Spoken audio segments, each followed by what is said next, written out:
Right. Order, order. Question to the Secretary of State for Education, Felicity Buchan. Number 1, please. Secretary of State. Mr. Speaker, I think we're all shocked and saddened to learn about the incident in which a young person was seriously hurt on their way to school in Suffolk today. Our thoughts are very much with the young person, their family and the whole school community at this very difficult time. Mr. Speaker, free speech is a fundamental underpinning of Britain's liberal democracy, and universities should always do as much as possible to champion it, ensuring students, staff and visiting speakers are free to explore a range of ideas and challenge perceived wisdom. We're exploring a range of legislative and non-legislative options to ensure that this is the case. Thank you, Mr. Speaker. If universities are not prepared to enforce free speech, is my right honourable friend prepared to legislate to ensure that they do? Secretary of State. For many of us, we take free speech as an absolute given, and we expect it to be an absolute given in every part of this country. And if legislation is required, that is what we will do.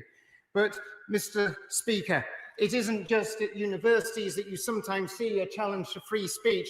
Members on this side of the House understand the importance of free speech, whether that is in universities or whether that is in the free press, and that is why members on this side of the House will always be the ones who stand up for the free press and make sure people are able to enjoy their newspapers every single day. Minister Donald, substantive question from Brenda Shaw. Thank you, Mr. Speaker. And with permission, I will answer questions 2, 3 and 4 together. We are working across government and closely with the higher education sector, utilising the HE task force, which I created to ensure that the vast majority of students who want to go to university this year can do so at the university their grades unlock. Let's head to Veranda Sharma and Ealing. Veranda Sharma. Thank you, Mr. Speaker. Universities need financial support to not only expand physical buildings and facilities, but also to fund an expansion of well-being and support services and other important areas of university life. Can the Secretary of State confirm this additional support will be granted to ensure his algorithm has not cost thousands of students their futures? And when will he do this? Thank you, Mr. Speaker. Last week, in fact, we announced a 10 million capital fund to cover capital as well as equipment. This is on top of our announcement for additional funding to support high-cost subjects, and is all on top of the announcements that we made in both May for the sustainability of the sector and supported by the base package of 280 million. Tamnanjeet Singh Desi. Thank you very much, Mr. Speaker. In a recent National Union of Students survey, 55% of students report that the income of their parents or those who provide financial support to them has been negatively impacted by the coronavirus pandemic, and 80% are worried about how they will cope financially, not to mention that part-time jobs will be in short supply. So given that the university hardship funds were not designed for such demand, what extra provision will the government make to ensure that universities are able to properly support students facing hardship? Minister. Thank you, Mr. Speaker. If a student is not already accessing the maximum loan and their parental or carer's income has changed, they should fill in a change of income form under the student loan company. And further to the honourable member's question, in regards to hardship funds, we have worked with the OFS so they can show more flexibility, and that will be 256 million for the coming academic year. Holly Mumbycroft. Mr. Speaker, my constituent Hannah Moat is one of the top high jump athletes in the UK and was on track to study psychology and criminology at Loughborough University. Unfortunately, due to a clerical error inputting her centre assessed grade, she's so far been denied her place on that course. Will the Minister work with me to ensure that students like Hannah, who have been affected by administrative errors made by their schools, will not be denied their place at university? Minister. Thank you, Mr. Speaker. I'm really sorry about the problems that Hannah is experiencing. Exam boards have committed to turning around appeals quickly, and Hannah and her school should inform the university of the situation. I have agreed with all universities that all students, including those successful in appeal, with the required grades, will be offered a place at their first choice university, and third places will only be offered as a last resort. Specific admissions cases are the responsibility of individual institutions, but I will alert Loughborough to this case. Shadow Minister Emma Harvey. Thank you, Mr. Speaker. I share SAGE's serious concerns that the annual mass migration of millions of students to any university means that, quote, significant outbreaks of COVID-19 are highly likely.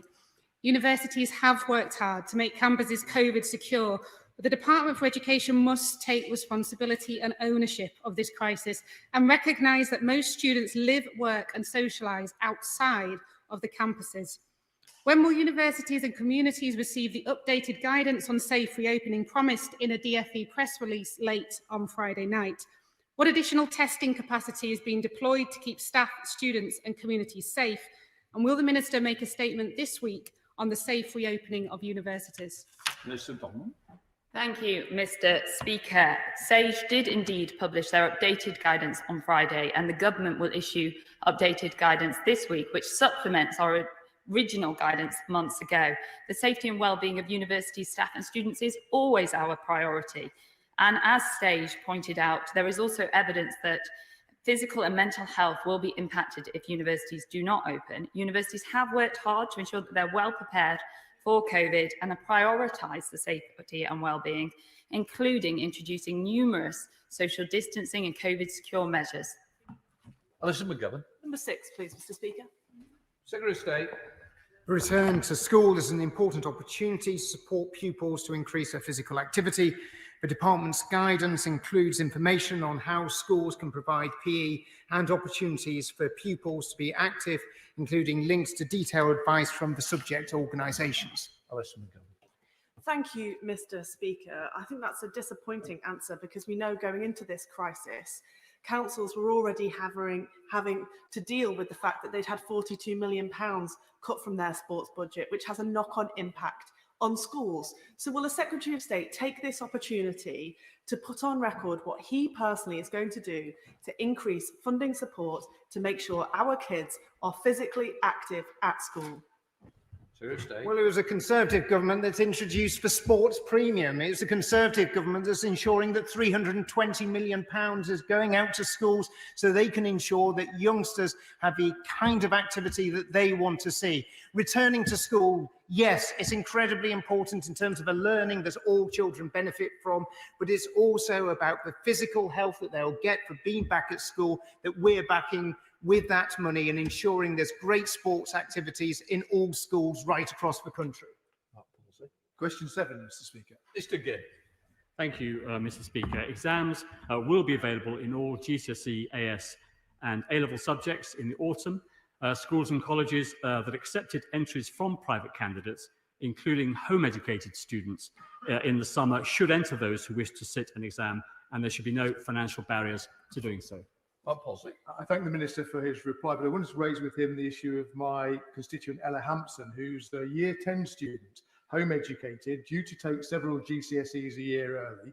The decision to withdraw private candidates meant that, unlike her friends and her peers, she wasn't given estimated grades on GCSE day. That caused a delay. She hasn't been able to move on to college in the way that she had hoped. And in any event, she's been told by her exam centre that she will need to be 16 on the 31st of August. And so she's not eligible for the autumn examination. She's only 15. I wonder what advice the Minister can give Ella for her to get the grades to recognise the work she's done this year. Minister Gibb. Well, private candidates who were entered for the summer series or where the school intended to enter them for summer are eligible to enter the autumn series. The candidate's age is actually not relevant.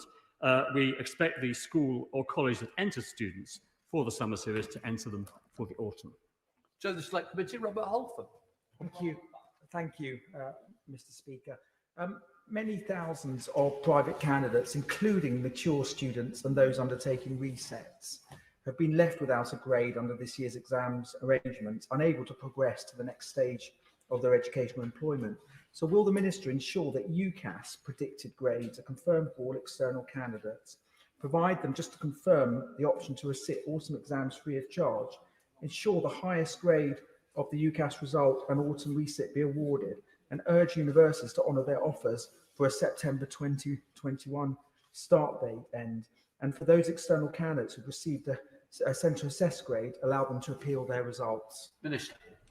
Well, my right honourable friend raises some important points. Of course, as my honourable friend said earlier, universities are being flexible in terms of entry to universities this year. Schools, colleges and FE colleges are able to provide additional support to students sitting their exams in the autumn if they have the capacity to do so. And schools can also now use their pupil premium funding to support these pupils. The autumn exams, Mr. Speaker, are an important backstop to the summer grade process, and we are helping schools to offer them to students by assisting with additional space and invigilators where required. Jill Furness. Question number 9, Mr. Speaker. Minister Keegan. Thank you very much, Mr. Speaker. Colleges are facing financial uncertainty as a result of COVID-19, and many face reductions in commercial income and uncertainty with apprenticeship starts. We have a team, including skilled finance professionals, who are working very closely to support colleges, and we're also working with banks to ensure access to commercial lending where required. Since April, only 5 colleges have needed to access emergency funding. Jill Furness. Mr. Speaker, further education colleges provide lifelong learning, and they will be essential if we are to provide the levelling up agenda, which the Prime Minister speaks so fondly of. However, coronavirus has left many with a black hole in their funding, and we understand it could be as much as £2 billion, and at the moment we are facing unprecedented demand. I just fear that this government does not understand the value of further education, or the value it is to the economy and to the new skills that we require in this country going forward.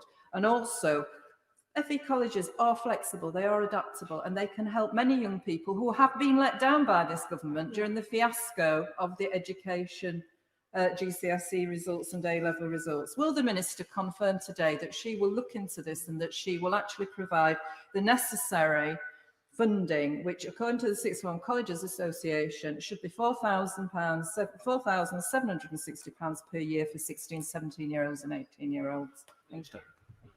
Well, thank the Honourable Lady for her question. Let me assure her that we absolutely have FE colleges at the very heart and centre. We're planning a big reform of the sector, and as somebody who went to FE college myself from the age of 16, I'm absolutely passionate about this area.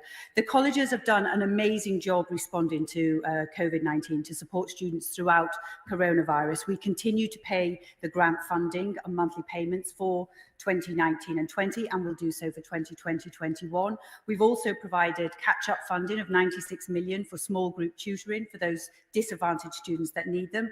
On top of that, allocated of 200 million for FE colleges to be able to improve their buildings. We have a team of officials right now working with colleges, every college that needs that support. We are working with 40, but so far only 5 have needed financial assistance, but we will keep this under review.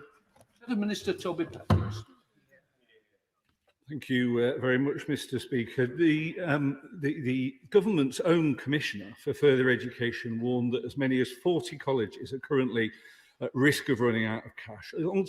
Despite the measures that the Minister's just spoken of, the Association of Colleges are warning of a £2 billion cash shortfall. And we know from the Ney report that the government has got inadequate mechanisms for identifying colleges in crisis. So the truth is that all of those measures that the Minister speaks about simply aren't enough, and we need far greater action if we're going to see our colleges, their pupils and their staff not let down and left in financial crisis this autumn. Thank the Honourable Gentleman for his question. Just so we're clear, we have actually provided grant funding to the FE sector worth over £3 billion for a full year, and they very gratefully received that. We've also increased and announced an increase of funding of 400 million for 2020-2021, an increase of 7% in overall funding. As you rightly said, and I said, I think, to the answer to the earlier question, we have 40 colleges which we're working with to structure their finances and help get them the advice and support they need. And if they need a emergency funding, as has been available, then it will be available to those as well. We have a team of people working on this all the time, and the colleges accept that we are there with putting our arms around them to make sure that they get through this period. Substantive question to Minister Gill. Oh, sorry, going to read it out. Exams are the best and fairest way of judging students' performance. Following the difficulties experienced with awarding grades this summer, we are determined that exams should go ahead next year. We are working with Ofqual, the exam boards, and other stakeholders to consider our approach to ensure they are fair. Heading to Bury Sherman. Bury Sherman. Mr. Speaker, the Minister is the one permanent feature in the Department of Education. He's been there for 10 years. But surely he must admit that so many families and so many students were hurt by the chaos and the instability in his department. And it's no good trying to blame Ofqual or Ofsted. The responsibility lies in instability and lack of firm leadership in his department. And what is he going to do about it?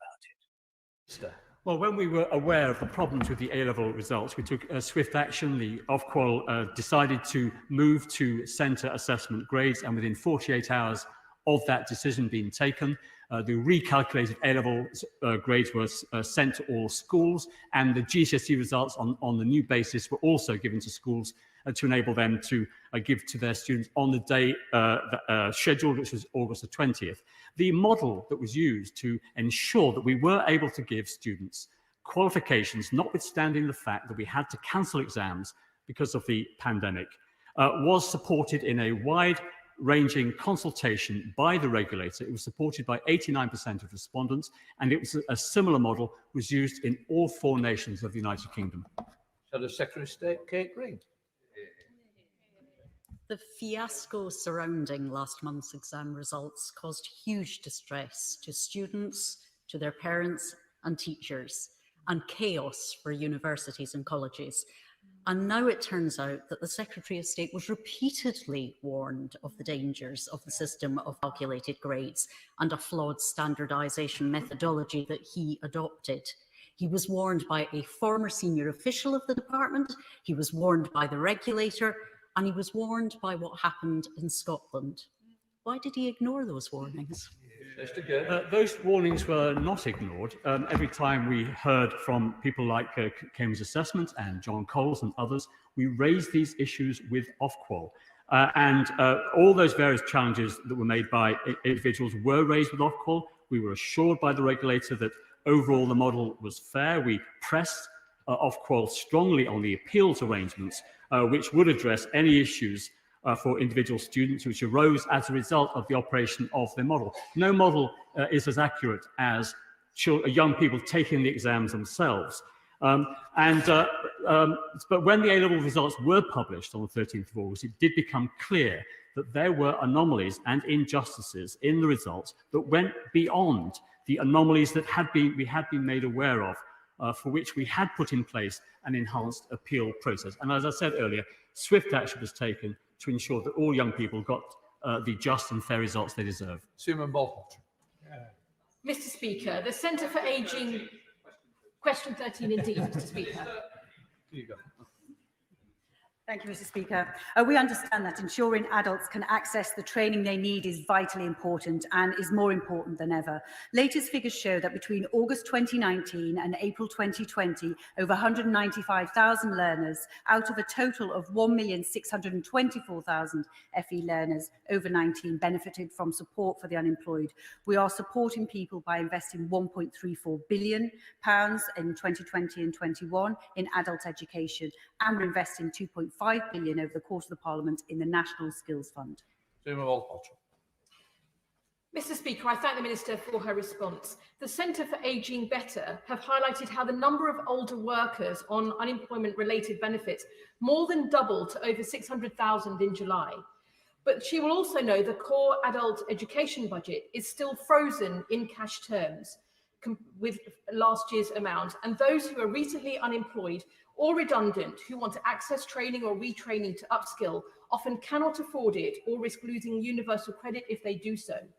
The Minister, I am sure, will not want this to be summing up the government's approach to lifelong learning. So will she meet with me, Ruskin College and West Thames College to hear about the issues that we are facing in Hounslow and aviation community, and to give people hope so that they too can have the opportunity to move forward ahead and get back into work? Minister.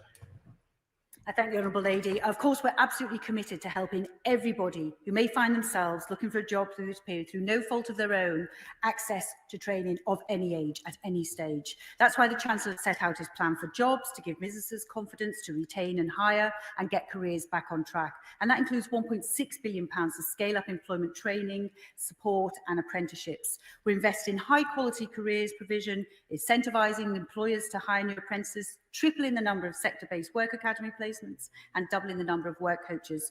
This is on top of we're also investing £2.5 billion, which will be available in April 2021. And I'm sure that the colleges will be very much looking forward to that. And we're working to make sure that will make sure everyone has access to training. And of course, I'm very happy to meet colleges, and I'll be very happy to do so with the Honourable Lady. 14, Mr. Speaker. Minister Ford. Thank you, Mr. Speaker. The government will fund local authorities for our free childcare entitlements for the rest of this calendar year at the pre-COVID levels of attendance, even if fewer children are present. So early year providers will continue to benefit from the £3.6 billion investment in the provision this financial year. We've also announced supplementary funding of up to £23 million for maintained nursery schools, who often care for higher numbers of disadvantaged pupils, and will continue to work with the local authorities to monitor the sector. Thank you, Minister, for that answer. But last week, research was published by the TUC showing that 4 out of 10 working mothers either did not have or could not rely upon childcare to enable them to return to work. And of those, a quarter could not rely upon having a nursery place. Now, given that there is already a £660 million gap in early years funding, what is the Minister doing to make sure that we do not see a further loss of early years providers in the coming months? Mr. Ford. I'd like to thank the Honourable Lady for her question. Childcare is vital for working parents, which is why this government introduced the 30 hours entitlements and why we're investing £3.6 billion in early years this year. Breakfast and after-school clubs are also able to open, and schools should be working to resume this provision from the start of this term. And we've updated our guidance for providers. Any parent that is maybe struggling to find an early year provision should contact their local authority. But I hope the Honourable Lady would join me in welcoming the funding for the maintained nursery schools, including the 3 in her own constituency. We now come to John Morrow.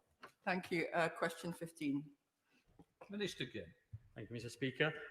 Ministers and officials have been in regular contact with representatives of schools and academy trusts on all aspects of the government's COVID response, including on financial issues. Schools have been able to claim funds to meet certain additional costs, and we are providing £1 billion in catch-up funding. John Morrow. Thank you, Mr. Speaker. Schools in Newcastle went back this week, and teachers who spent the summer working incredibly hard to make them COVID secure whilst dealing with the exams debacle. Sacred Heart in my constituency tell me that they've had to alter the classrooms, they've bought visors and face masks and sanitizers, they've had to increase cleaning rotas and produce online videos, guidance for every year group at a cost of tens of thousands of pounds following years of budget cuts. So the Minister can't give them their summer back, but he can give them their money back. Will he do so? Minister. Well, I join the Honourable Lady in paying tribute to head teachers, other staff up and down the country who have worked tirelessly to get their schools ready for welcoming back students in a safe way from this September. Schools have been able to claim for unavoidable costs incurred between March and July due to the pandemic that can't be met from the school's existing resources, up to £75,000, depending on the size of the school. Core schools funding this year has risen by an additional £2.6 billion. And that's part of a 3-year settlement, which is the biggest funding boost in a decade. And although, of course, we keep these issues under review, our priority for additional funding has been to put the maximum possible into catch-up funding, some £1 billion to schools to enable them to help young people to catch up from their lost education. Shadow Minister Margaret Freeman. Thank you, Mr. Speaker. The Minister's response to my honourable friend, the member for Newcastle Central, is disappointing. It's extraordinary that back in July, the Schools Minister told me that the government does not consider it necessary for schools to make significant adaptations to their sites to enable them to welcome children back to school this autumn. That is not what head teachers are saying.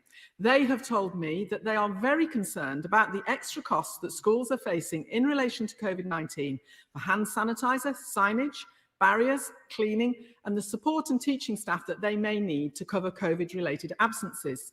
So what steps will the government take to ensure that all schools can be reimbursed for COVID-related costs? And what would he say to those head teachers who are now openly saying that they are having to weigh up pupil safety against financial stability? Minister. Well, we have, as I said, announced a 3-year generous settlement for schools. It's the best funding settlement in 10 years. Over £14.4 billion over those 3 years. But those schools that are in financial difficulties, they can approach their local authority, they can approach the Educational Skills Funding Agency, who will, of course, provide support for schools that are experiencing difficulties, including the deployment of school resource management advisors. Schools and academies do have an overall £4 billion worth of cumulative reserves, and we expect those to be used first. But we do keep this issue under review, and our regional teams are constantly monitoring whether schools are struggling to provide the hygiene and all the other measures that schools are putting in place right across the country. Matt Weston. Question number 17, Mr. Speaker. Secretary of State. With your permission, Mr. Speaker, I'll answer questions 17, 18 and 19 together. We're continuing to do everything in our power to ensure all children and staff can be back in the classroom safely. Our guidance is clear that if schools implement the actions set out in our system of controls in our guidance, they'll effectively reduce risks in their schools and create an inherently safer environment for all to operate. Matt Weston. Thank you, Mr. Speaker. I want to place on record my thanks to across the country to the professionalism and the efforts really of all our teachers, all our senior leadership teams who've done such an amazing job over the weeks. And I'm sure that's echoed across the chamber. However, just in the last week, a few days of the start of term, we've had 46 cases in schools across the UK. In Scotland, there were 86 cases. A total of 158 schools already have cases. In a Suffolk school, 5 teachers, I think it's in the Health Secretary's own constituency, 5 teachers, and the school has had to close. Does the Minister, or the Secretary of State rather, is he confident the government really has this under control? Secretary of State. Very much so. And if I draw the honourable gentleman's attention to the joint letter by the Chief Medical Officers of England, Wales, Northern Ireland and Scotland, what they were pointing out is that the children are best served by being in school. But the honourable gentleman is right to highlight the risks and sort of some of the challenges of children returning to school. And this is why at every stage, working right across the sector, we've put in place the strictest level of controls and system of controls in order to create that safe environment, not just for the children, not just for those who work in schools, but for the community as a whole. Tammy. Thank you, Mr. Speaker. Last week marked the long-awaited return to schools for many students and young people across Coventry North West. However, this was a time marked with anxiety for parents, students and teachers about what would school look like during the pandemic.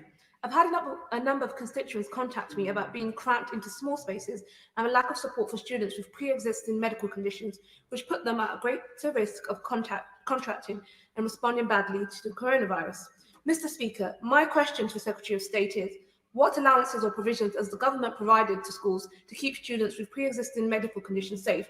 And will the government stop passing the buck to schools and make face coverings compulsory in communal areas and secondary schools? Secretary of State. Well, as every stage, when we saw over 1.6 million children returning to school before the summer holidays, as we see the full return after the summer holidays, every precautionary measure that can be taken is taken in order to ensure that children of all ages, and those who do suffer disabilities, their needs are properly catered for. And if there's specific issues that the Honourable Lady has, please do feel free to write to me, and I'd be happy to look at those in detail. Thank you, Mr. Speaker. Getting our children back to school is critically important. It's vital that there's not just the safety at school, but also safety and capacity within school transport. I know from talking to local family coach operators like J&C Coaches based in Newton Aycliffe that the environment for coach operators is particularly challenging now. Whilst the postponement of the implementation of the PSVR regulations for school transport provides some relief, this is still a sword hanging over coach operators and their future viability. A longer time viable option cannot be signposted. This could result in withdrawing from the market, reducing capacity when it's precisely what the opposite is needed. The current approach drives excessive costs to both coach operators and by extension local authorities. Whilst I absolutely endorse the need for accessible transport, can this department work to make these more fit for purpose for school transport? Well, I thank my honourable friend for raising this important issue and highlighting the concerns of his constituents and coach operators in his constituency. Dealing with the issue of children getting to school as schools fully return has been an important one. That is why the Department for Transport made over £10 million available to build capacity in local authorities. That's why we made over £40 million available to local authorities to put on extra transport. But the issue that my honourable friend raises is one that has been concerned to many constituency MPs, and I know as a Member of Parliament in Staffordshire, one that we also highlighted with the Department for Transport. I think is a positive move that the DFT made in terms of delaying the implementation of these regulations, but I will ask a minister within the Department for Transport to meet with my honourable friend to discuss this further. Bill Lesterson. Question 20. Secretary of State. In local areas where restrictions have been implemented, we anticipate that schools will usually remain fully open to all. There may be exceptional circumstances in which some level of restriction to education or childcare is required in a local area. In those situations, local and national partners will carefully consider the most appropriate actions with the aim of retaining as much face-to-face education as possible. Bill Lesterson. Thank you, Mr. Speaker. Well, I presume when the Secretary of State says open to all, he doesn't mean people who've tested positive for COVID in his description there. There is a great deal of confusion amongst children, amongst parents, and amongst our wonderful school staff about what the arrangements are in the event of a local lockdown or an isolated outbreak. The confusion, of course, extends to what the arrangements are for home learning. So can the Secretary of State please tell us where is the guarantee that all children who have to study from home have access to broadband? Where is the guarantee that all staff will have the capacity to deliver home learning? And can you tell us what happened to the laptops that were promised months ago to enable this to happen? State. Well, the honourable gentleman was probably aware that we distributed over 200,000 laptops, as well as over 40,000 internet router connections for children from the most disadvantaged communities, and those went to local authorities and multi-academy trusts. So the honourable gentleman says they never arrived, and I would suggest that he takes this up with his own local authority where they were sent directly to. But Mr. Speaker, the honourable gentleman does raise an important point about the continuity of education. That's why on the 2nd of July we outlined our expectations and what is required of schools in terms of delivery of continuity of education. That's why we've made an investment of a further 150,000 laptops that will be provided for those communities that are in a position where they're not going to be able to be providing face-to-face teaching within schools. But to be absolutely clear, schools will only ever be closed as an absolute last resort, because we all understand in this House, on both sides of this House, how important it is for children to be benefiting from being in school with their teachers and learning in the school environment.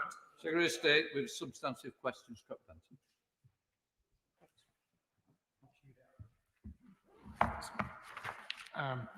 I will answer questions 21 and 22 together. In addition to the pupil premium, the £350 million national tutoring programme will provide affordable, high-quality tuition to disadvantaged pupils in schools and colleges. The catch-up premium provides a further £650 million to schools, make up for the lost teaching time of all pupils. We go to Blackpool with Scott Benton. Scott Benton. Thank you, Mr. Speaker. My right honourable friend will be aware of the recent data which highlighted the learning gap between rich and poor secondary age pupils, and which demonstrated that the disparity was wider in Blackpool than in any other part of the country. I know that the government are determined to close this gap, so will my right honourable friend join me in calling for additional resources to those schools in opportunity areas such as Blackpool, which have particularly acute challenges? Well, it was a great pleasure to be able to join my honourable friend to visit St George's Academy in his constituency of Blackpool South and see the amazing work that has been done there in terms of raising educational attainment in his constituency. And he's right to highlight the important role that opportunity areas can play. That's why we've already invested £6 million in the Blackpool opportunity area, and that's why it's a pleasure to announce just a short time ago the fact that we're investing almost another £2 million in Blackpool in the opportunity area, on top of all the extra investment that we're making in terms of schools and the COVID catch-up fund as well. Would the Secretary of State agree that key to tackling this issue is to start early? Would he commend the role of nursery schools in that provision? And can you find a way to give them a long-term sustainable funding settlement so they can plan for the future? I think my honourable friend's tempting me into sort of a discussion that I probably have to have first with the Chancellor prior to having it with him. But he is absolutely right to highlight the important role that early action and early support in children's lives plays. And that's why I was very, very much delighted to see that we are going to be taking the action to invest in the Nuffield early language interventions that have already shown that they can deliver so much for youngsters, and building on that into the future is an important part of the work that the department is doing with our schools and so much more. Andrew Jones. Question 23, Mr. Speaker. Secretary of State. I will answer questions 23 and 24 together. The government has announced a catch-up package worth £1 billion, including a catch-up premium worth a total of £650 million to support schools to make up for lost teaching time. This is an addition to the national tutoring programme that is aimed and targeted at those children who are most disadvantaged in all of our constituencies. I thank my right honourable friend for that answer. There's been a huge variation in the amount of school missed, often caused by the amount of online learning available and the capacity to access it. The amount of catch-up needed is therefore individual and diverse, and that's challenging for both families and teachers. So how is my right honourable friend supporting schools in their assessment of that individual need and their response to it? Well, I would very much like to point to the work of the Education Endowment Foundation that we issued with our guidance, and the evidence-based work that they have undertaken to make sure that schools, while they'll make the assessment of the individual needs of those children and what help and intervention can be sort of put in place for them, there's clear guidance of what works in the classroom environment. That might mean extending the school day for some, that might mean Saturday classes for others. There are so many different interventions that can really deliver significant results in terms of helping youngsters catch up on the learning that they have lost. Chris Skidmore. Thank you, Mr. Speaker. My local authority, South Gloucestershire Council, was the first in the country to implement a recovery curriculum to support schools, working with experts from a range of fields and also taking in international examples to get children back into the classroom. Will the Secretary of State join with me in congratulating South Gloucestershire Council and all the teachers on their hard work to provide vital support for local pupils, but also to encourage his department and other local authorities to consider this model as potential best practice? Secretary of State. Well, I'd very much like to join with my right honourable friend in congratulating South Gloucestershire Council on the work that they have been doing and rolling out across schools in their area. And I would be absolutely delighted to look at that work and maybe meet up with my right honourable friend and colleagues from South Gloucestershire Council to understand some of the work that's been undertaken and what we can use from that to roll out in different parts of the country. Rob Butler. Number 25, please, Mr. Speaker. Minister Ford. Thank you. The pandemic has been challenging for all families, but it's been particularly challenging for children with special educational needs and disabilities and their families. We've published a range of guidance to support children, families, carers in educational settings, and I wrote an open letter to all children and those who support them last week. We're increasing the high needs funding by 730 billion next year, on top of this year's 780 billion, which is an increase of nearly a quarter over the 2 years, and providing additional catch-up support on top of that. Thank you, Mr. Speaker. Special schools for physically disabled children, such as the superb PACE Centre in my constituency of Aylesbury, have faced special challenges over the past few months. How will my honourable friend ensure that as term gets underway, they receive advice and support that is tailored to the specific physical needs and circumstances of their pupils and the wider circumstances of their families, so that all children, whether they're disabled or non-disabled, can benefit from a full and varied education? I'd like to thank my honourable friend for this question, and I'd like to thank all the staff at PACE and special schools across the country for all that they do. We've worked with the sector to provide detailed guidance, which we continually update as needed and will continue to do so going forward. Those who need tailored support will be glad to hear that specialists, therapists, clinicians and other support staff can attend school sites and provide those interventions as usual. And in terms of our £1 billion of catch-up funding, there will be 3 times more going into special schools than into mainstream schools. Substantive question, Tulip Sadiq. Minister Ford. Mr. Speaker, many children with special... Sorry, the Minister should have answered. I've asked the question on behalf of the Minister, and then we'll come back to the question. You read out your answer. This is the same question, Mr. Speaker. It's a supplementary question. Thank you very much. Yeah, sorry, Tulip Sadiq. Mr. Speaker, many children with special educational needs and disabilities will find their return to school after a prolonged period of absence extremely challenging. The Children's Commissioner for England has warned that government guidance on school exclusions could encourage a zero-tolerance approach to challenging behaviour that may result in children with SEND who are struggling to readjust being excluded in large numbers. Can the Minister reassure me that she won't allow this to happen? And will she commit to reporting to the House the number of children with SEND who are being excluded from school as this term progresses? Minister. Mr. Speaker, permanent exclusion should only ever be used as a last resort and must be lawful, reasonable and fair. And that is why we've already asked all schools to be understanding of all children and young people's needs, including those with special educational needs, especially when they return.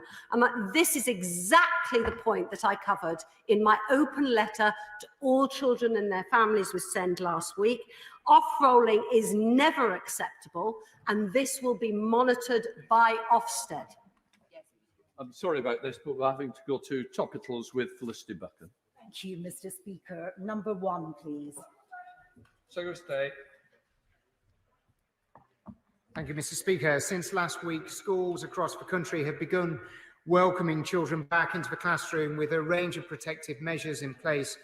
And I'd like to take the opportunity to thank all of those teachers, support staff and the whole school community in making sure that it has been such a positive and pleasurable experience for all children as they return.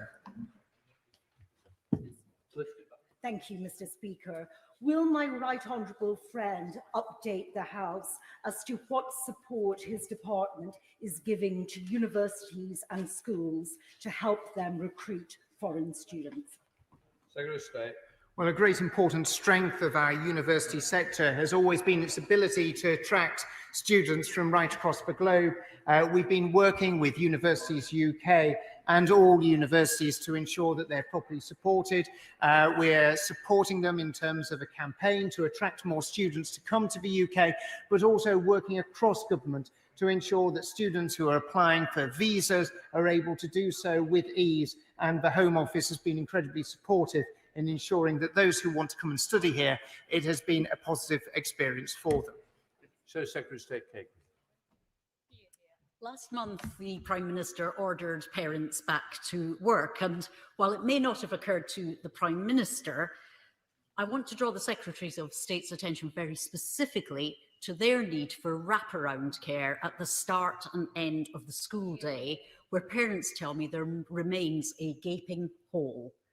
So can the Secretary of State set out very precisely for the House what specifically he is doing to ensure that working parents' need for wraparound care will be met?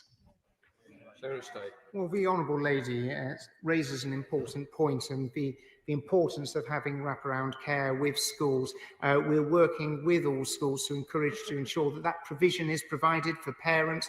We've issued guidance on that in terms of setting out how this can be done in a safe and cautious way that works for both those who work in schools, but also importantly for the children who benefit from this wraparound care, and also the parents who depend on this as well.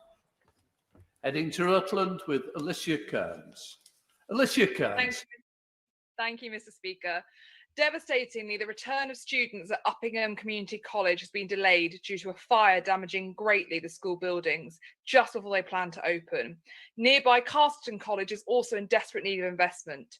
As many students don't live in Rutland, funding doesn't automatically go to the local authority. So what funding is available to help both these schools? Secretary of State.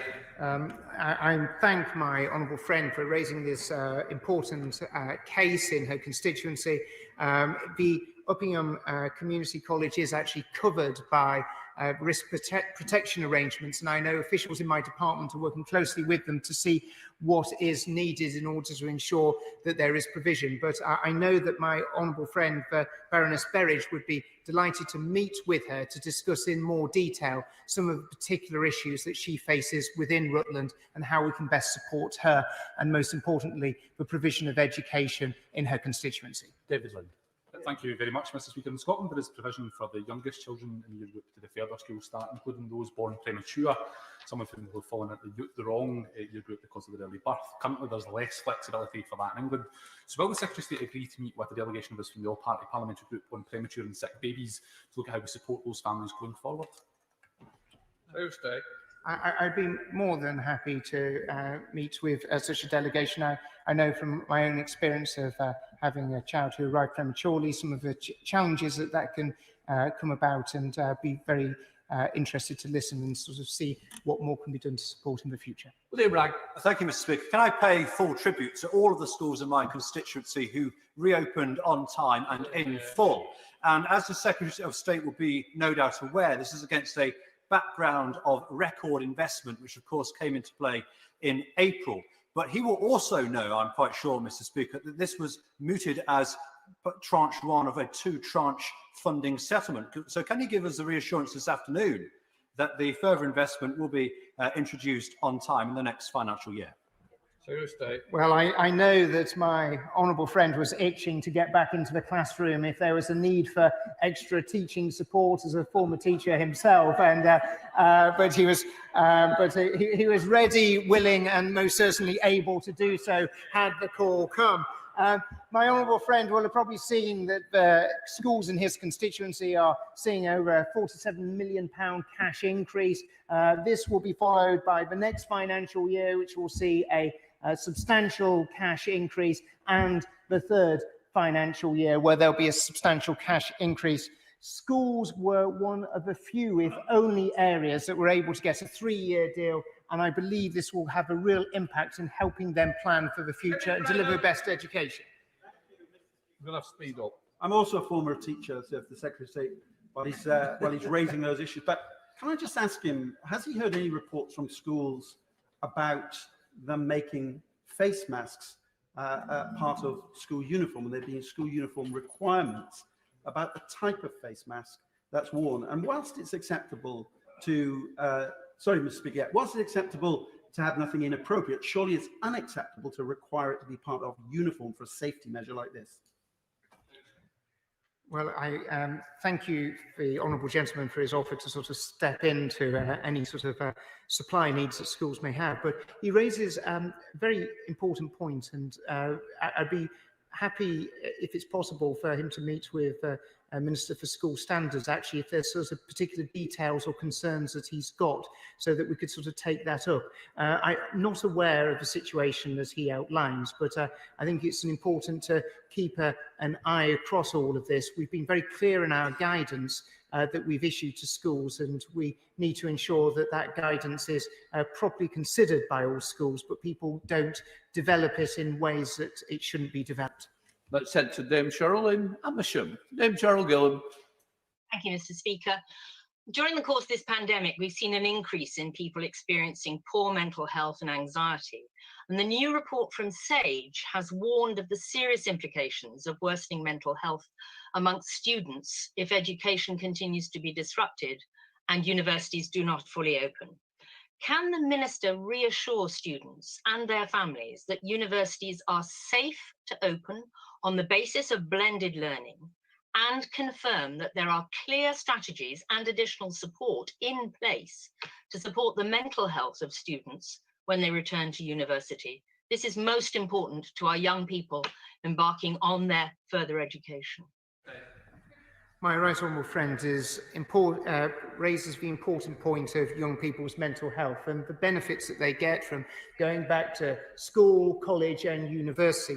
This is why we've worked incredibly closely, not just with the school sectors, but also the university sector, to ensure that that return is done in a safe, cautious and sort of planned way.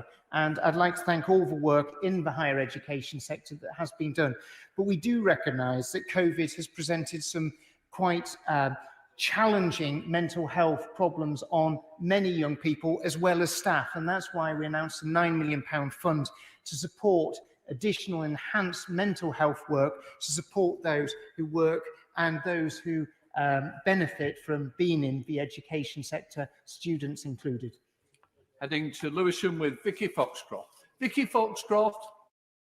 Thank you, Mr. Speaker. On the 2nd of July, I asked the Secretary of State if he would write to me to confirm what extra practical support was being provided to disabled pupils, such as laptops and other assistive technology. As of yet, I have not received a response. Can he please update the House now, or at least let me know when I might receive the promised letter?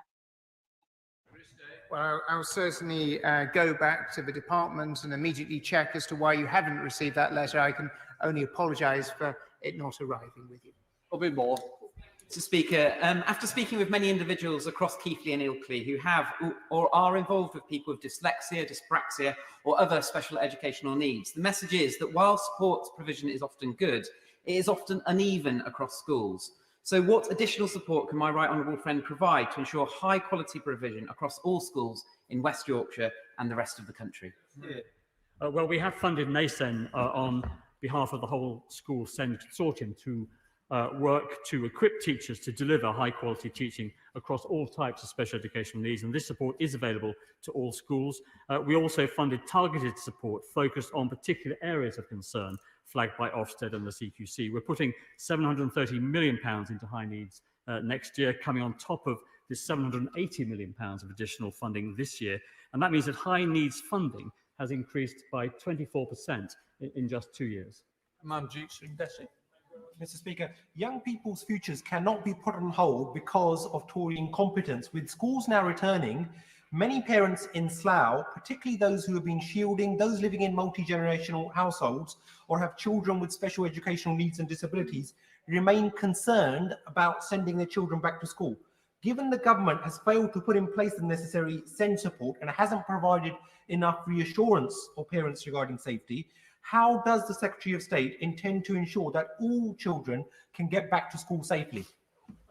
Well, we do want all children to return to school and to return to school safely, including children with special educational needs and disability. We've given guidance to schools, and my honourable friend has written an open letter to parents of children with special educational needs about returning. Where there are families who have particular concerns about the safety of returning, the advice we give is for them to talk to the head teacher, who hopefully will be able to provide them with reassurance. St Austell is the largest town in Cornwall and has some of the most deprived communities, and further education provision within the town is vital to our young people's life chances. Cornwall College is seeking to secure high quality further education facilities within St Austell by redeveloping the St Austell campus. Will the Secretary of State commit to working with me and the college to bring forward this redevelopment as soon as possible? Well, maybe in anticipation of the question, Cornwall College has already been a beneficiary of £1.4 million worth of extra money heading towards it as a result of our commitment to putting more money in terms of the capital build in further education.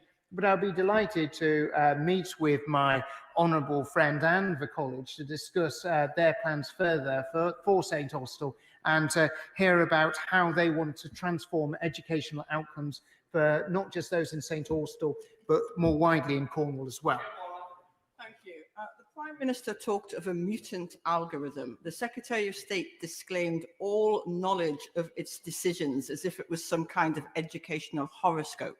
So will he confirm for us today that he recognises that algorithms are neither biology nor astrology? They are complex data manipulation tools which do what they are told to do, which cannot predict the performance of individuals, and which require a robust regulatory framework before being used in the public or private sector.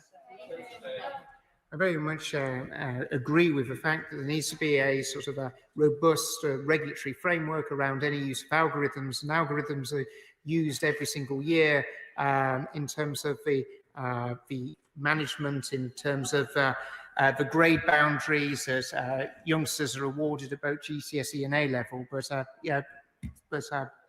always been the case and will always be the case. I've written to my honourable friend, the FE Minister, about West Knox College and how ESFA restrictions are limiting the way that they can support progress in my community. Will the Secretary of State commit to working with the college and myself to make sure we can help them to find a way to navigate these barriers and to fulfil their potential, delivering the best possible FE for our community in Mansfield? Well, it's been incredibly impressive to see the turnaround at West Nottinghamshire College and the work that's already been undertaken. And I'd be more than happy to work with my honourable friend to see what opportunities that can be created in the future for this college that has had some difficult times, but is very much looking to the future with optimism and with a real sense of purpose of delivering the very best for young people in his constituency. Heading up to Manchester to Afzal Khan. Afzal Khan. Thank you, Mr. Speaker. As I hope the Secretary of State already knows, there are about 20,000 private or homeschool students who would normally have taken A-level, AS-level, and GCSE exams this summer. These students were excluded from the U-turn on the assessment algorithm last month and are therefore still being penalized by this government's arbitrary and discriminatory policies. Will the Secretary of State now agree to properly engage with this issue and meet with me to discuss how this situation can be rectified so that no young person is left behind? Well, yes, I'm very happy to meet the honourable member. This was an issue that we discussed at great length with the regulator. We wanted to find a way in which they could be awarded grades, notwithstanding the fact that the summer series had to be cancelled. But because they didn't, for some students, though, who do not have a relationship with a school, it wasn't possible for them to have centre-assessed grades. And that is why, one of the reasons why we put on an autumn series of exams in all subjects across both GCSEs and A-levels and AS levels to ensure they have the opportunity to take their exams this year. Thank you very much, Mr. Speaker. The return to school is particularly challenging for those young people who are hard of hearing. Will my right honourable friend congratulate Bungay High School, who have just opened a new specialist facility for students with hearing loss, and will he give an update for one of those students, Daniel Gillings, who he has met, both on the development of the BSL GCSE, and an assurance that this will not be delayed? Yes, I'm happy to join my honourable friend in congratulating Bungay High School on their new specialist facility, and I pay tribute to my honourable friend for his passion and his support for a GCSE in British Sign Language. I do remember meeting Daniel Gillings and his mother, who made a very compelling case. As this is a brand new subject at GCSE, we have been taking care to consult experts very closely on the detail of the subject content. Because of the COVID pandemic, this has affected the timeline for developing the GCSE, but my honourable friend will be pleased to know that that work has now been resumed. In order to allow the safe exit of unruly members participating in this item of business and the safe arrival of those participating in the next, I'm suspending the House for 3 minutes. Order.